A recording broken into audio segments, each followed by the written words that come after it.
Hi, I'm Ricardo. Today we're going to be talking about mint water, primarily because my body needs a lot of water every day.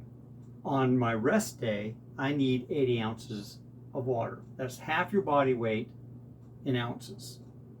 On exercise days, which is 6 days a week, I need closer to 100 ounces.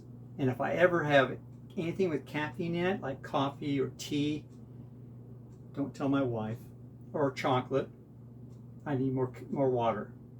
Now, I don't like water.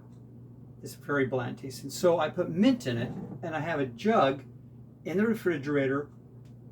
I drink 100 ounces of water a day. I feel healthier. My body works better. Easy to do. So let's take a look at the tools we're going to need to make mint water. So here are the tools we're going to be using today. Your scissors, which will cut the mint, filtered water, and a jug. All right, all we're going to do is just cut us some mint. Some of the juicier ones. Okay, now we've cut our mint. First thing we want to do is wash it.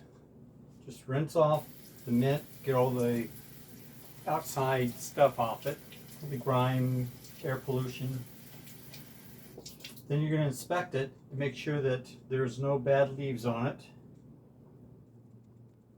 And then simply take your container, drop it in, pour your water in. Now the action of pouring water on top of the mint will bruise it a little bit and will release some of those oils. So right now, this is mint water. I put it in the refrigerator, keep it cool. That's how I like my mint water. All right, that's it.